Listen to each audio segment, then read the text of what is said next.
Pascal de Cuisinez-vous.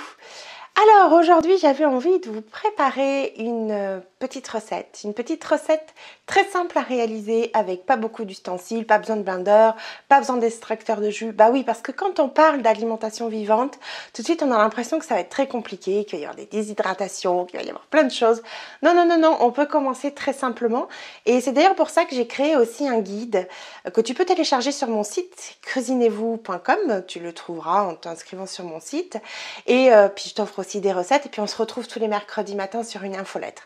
Mais là c'est pas l'objet, là on va regarder comment on fait un tartare d'avocat et de mangue aux fines herbes. Tu verras, c'est un pur régal, c'est très très simple à faire, pas besoin de beaucoup de choses. Mais alors qu'est-ce que c'est bon? Moi je l'ai fait à Noël dernier en verrine, en apéritif.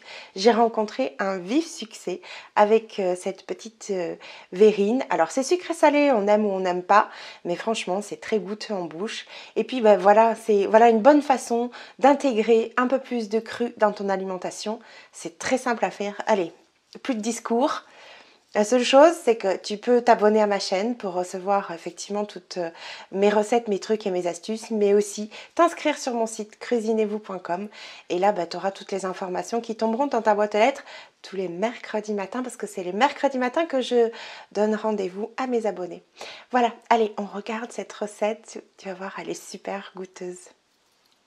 Pour cette recette, on a besoin de 2 avocats, une mangue, un citron vert, j'ai pris 2 échalotes mais on peut prendre un petit oignon, et puis de l'huile d'olive, du coriandre, de l'aneth, du sel et du poivre. Alors là je vais détailler mes avocats, j'ai de la chance, ils sont beaux tous les deux, c'est jamais trop gagné. Et pour enlever le noyau, j'ai juste à donner un coup sec avec mon couteau, le tourner et le noyau se retire assez facilement. Pour la peau, moi j'ai l'habitude de l'enlever avec une cuillère, je trouve ça plus commode. Et ensuite je vais le détailler, le ciseler en petits morceaux. Alors l'avocat reste assez mou et malléable, donc il faut faire assez attention quand on va remuer la préparation. Ensuite je détaille ma mangue que j'ai préalablement pelée et pareil je vais la ciseler.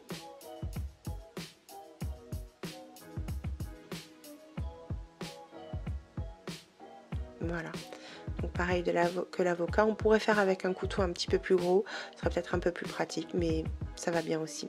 Donc là tout de suite je viens ajouter mon jus de citron pour le laisser en fait un petit peu mariner et je viens ciseler mes échalotes pour les ajouter à la préparation.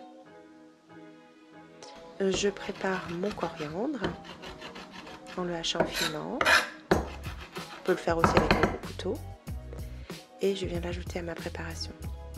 Ensuite vient l'aneth. Bon, après ça peut être mis d'ordre différent. L'huile d'olive. Le sel.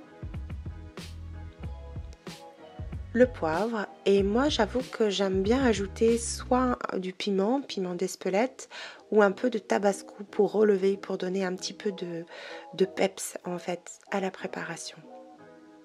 Ensuite, je vais le mettre soit dans une verrine, soit dans un cercle à pâtisserie pour bien le présenter avec un petit bout de coriandre sur le dessus.